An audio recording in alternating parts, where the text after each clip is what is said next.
Hello दोस्तों, आपका बहुत बहुत स्वागत है आपके अपने चैनल गणेशाय वर्ल्ड में। दोस्तों, आज हम क्लास 11th केमिस्ट्री में रासायनिक अभिक्रियाओं के प्रकार को पढ़ेंगे। इससे पहली वीडियो में दोस्तों हमने रासायनिक अभिक्रिया क्या होती है और ऊष्मा के आधार पर रासायनिक अभिक्रिया के कितने प्रकार होते हैं ये हमने पढ़ लिया था। तो ऊष्मा के आधार पर ये दो प्रकार की होती थी, ऊष्मा शोषी अभिक्रिया और ऊष्मा क्षेपी अभिक्रिया। इनको हमने उदाहरण सहित पढ़ लिया था। यदि आपने उनको नहीं देखा तो वीडियो के डिस्क्रिप्शन में उसका लिंक दिया है, आप वहां जाकर उसको देख सकते हैं ना। तो दोस्तों, इससे पहले यदि आप नए हैं तो चैनल को लाइक करें, शेयर करें और सब्सक्राइब करें, है ना। तो आइए हम पढ़ते हैं अब क्रिया विधि के आधार पर रासायनिक अभिक्रियाओं के। तो जो क्रिया विधि है, उस क्रिया विधि के आधार पर जो रासायनिक अभिक्रियाएं हैं वो 4 प्रकार की होती है। कितनी प्रकार की? 4 प्रकार की। पहली होती है योगात्मक या संश्लेषण अभिक्रिया, दूसरी होती है अपघटन या वियोजन अभिक्रिया, तीसरी होती है प्रतिस्थापन अभिक्रिया और फोर्थ होती है उभय अपघटन अभिक्रिया। क्या दोस्तों? उभय अपघटन अभिक्रिया। इन चारों अभिक्रियाओं को हम एक एक करके समझते हैं, है ना। तो हमारी पहली अभिक्रिया है, देखते हैं हमारी पहली अभिक्रिया है क्या है? संश्लेषण या योगात्मक अभिक्रिया। तो सबसे पहले हम इसकी हेडिंग डाल देंगे संश्लेषण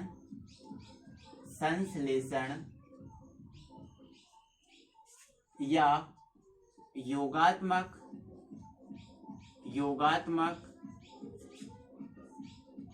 अभिक्रिया। तो संश्लेषण या योगात्मक हमें नाम से ही समझ में आ रहा है कि ऐसी अभिक्रिया जिसमें क्या हो? योग हो, है ना। तो सही बात है।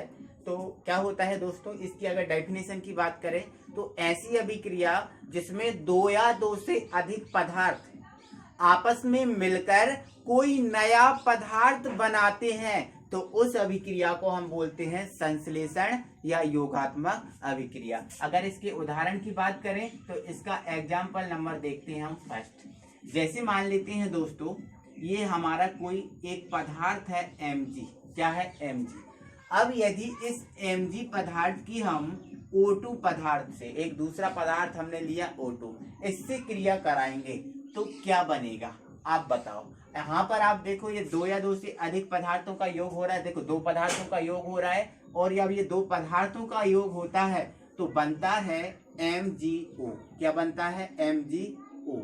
तो यहाँ से ये दो पदार्थ ने आपस में क्रिया की, आपस में योग हुआ तो नया पदार्थ बना MgO। अब ये कैसे बना, क्या है, तो वो सब आप जानते हो। कैसे? मैंने आपको फॉर्मूले को बनाना बता दिया था, है ना। और नहीं जानते तो पिछली वीडियो को आप जाकर देखें कि सूत्र हम कैसे बनाते हैं ना। तो ये बन गया। उसी प्रकार दोस्तों, यदि मान के चलो ये नाइट्रोजन है N2 और ये है हमारा H2। जब N2 और H2 का आपस में योग होगा, मतलब N2 और H2 आपस में क्रिया करेंगे तो हमारा एक नया पदार्थ बन जाता है जो क्या है? अमोनिया। क्या है? अमोनिया। तो यहाँ पर हम देख रहे हैं योग अभिक्रिया, योग के थ्रू क्या बन रहा है? कोई नया पदार्थ। तो ये क्या हुई? योगात्मक अभिक्रिया के एग्जाम्पल, है ना।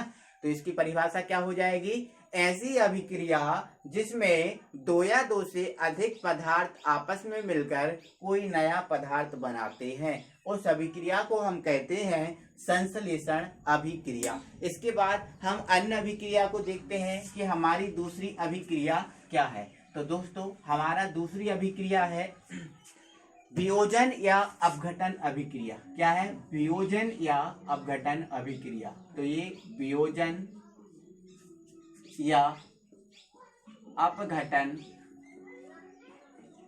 अभिक्रिया। तो ये वियोजन या अपघटन अभिक्रिया भी हमें नाम से समझ में आ रही है। ऐसी अभिक्रिया जिसमें किसी पदार्थ का अपघटन हो जाता है दो या दो से अधिक पदार्थों में। कैसे? तो आप देखो, जैसे ये है CO3, ये हमारा कैल्शियम कार्बोनेट है। क्या है? Calcium carbonate. चूने का पत्थर। क्या है? चूने का पत्थर जो संगमरमर रहता है ना दोस्तों, यही मान लेते हैं ये वही है संगमरमर। ठीक है। तो यदि हम इस संगमरमर या चूने के पत्थर को हम गर्म कर देंगे, हीट कर देंगे, तो आप सभी को पता है जब हम इसको गर्म करते हैं तो आपको प्राप्त होता है CaO, मतलब बिना बुझा चूना।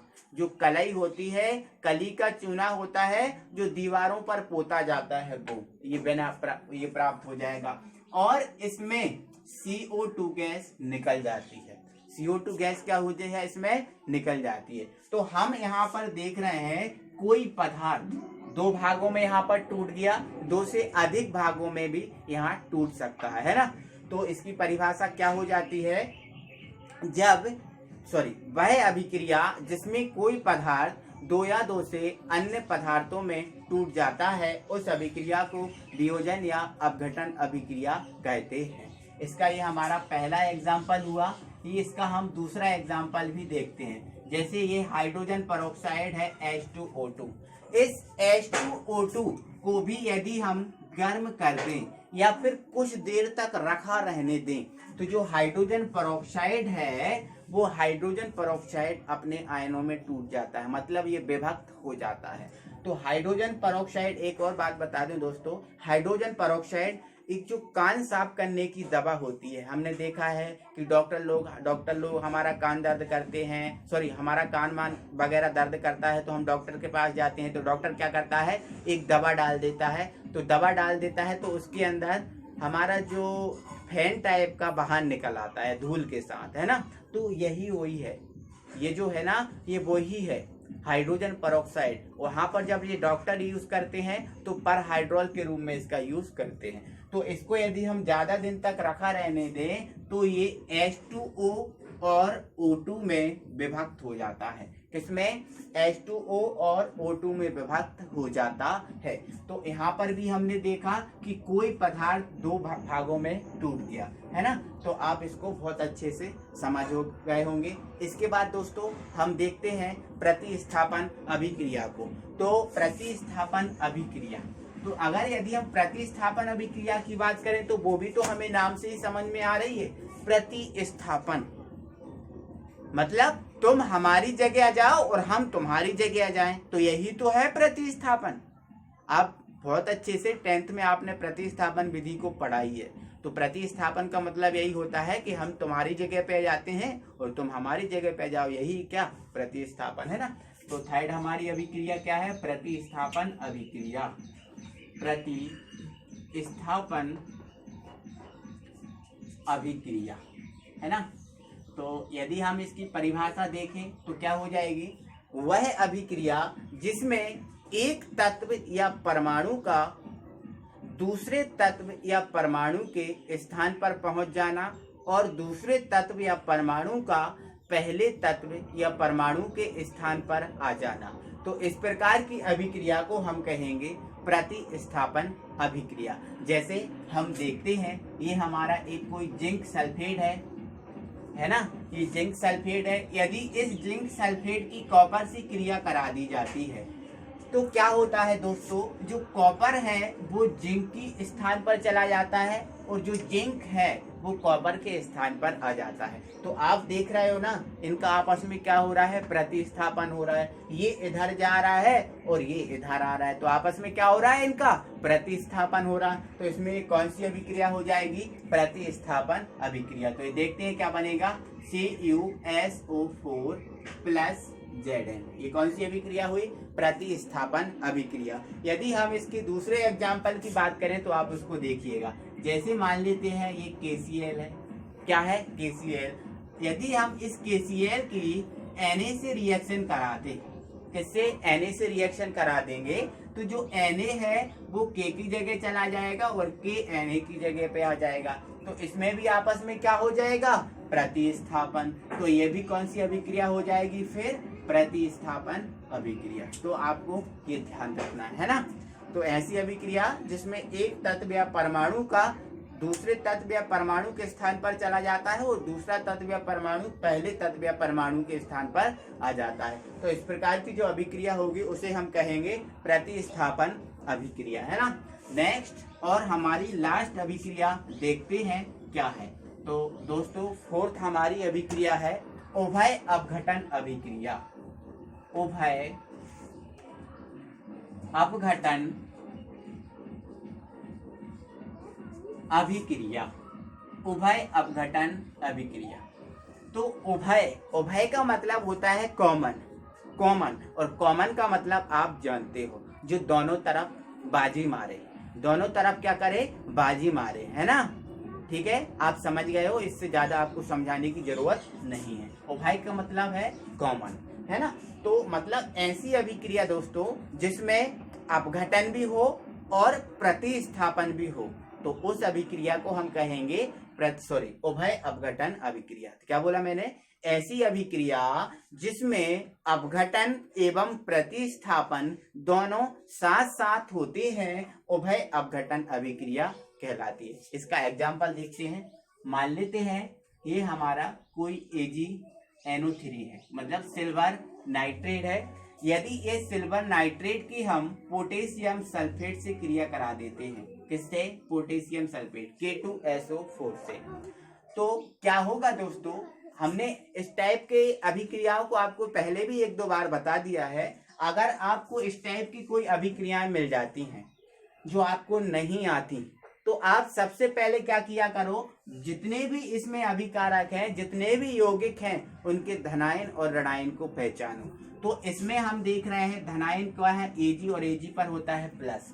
ऋणायन क्या है, NO3, और इस पर होता है माइनस। उसी प्रकार यहाँ पर धनायन क्या है, K, जिस पर होता है प्लस, और SO4 क्या है, ऋणायन, जिस पर होता है 2 माइनस होता है।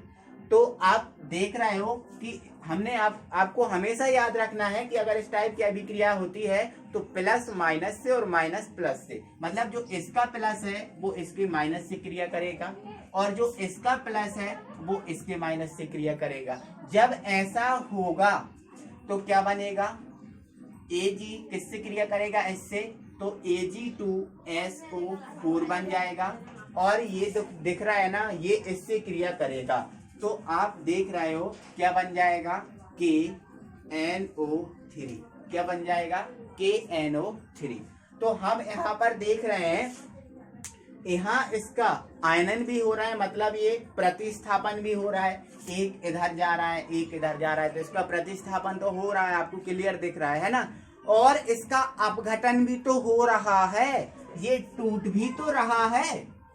अब इसके साथ क्या था, NO3 था, लेकिन अब क्या इसके साथ NO3 है, नहीं ना, अब तो SO4 है, तो इसका अपघटन भी तो हुआ है, और इसका क्या हुआ, प्रतिस्थापन भी हुआ है। तो आपको याद रखना है, ऐसी अभिक्रिया जिसमें प्रतिस्थापन और अपघटन दोनों साथ साथ होते हैं, उस अभिक्रिया को हम बोलते हैं उभय अपघटन अभिक्रिया। तो आई होप दोस्तों कि आपको चारों अभिक्रियाएं बहुत अच्छे से समझ में आई होंगी। तो दोस्तों यदि आपको वीडियो बहुत अच्छी लगी है तो आप वीडियो को लाइक करें, शेयर करें, और यदि आप चैनल पर नए हैं तो चैनल को सब्सक्राइब करना ना भूलें। Thank you very much.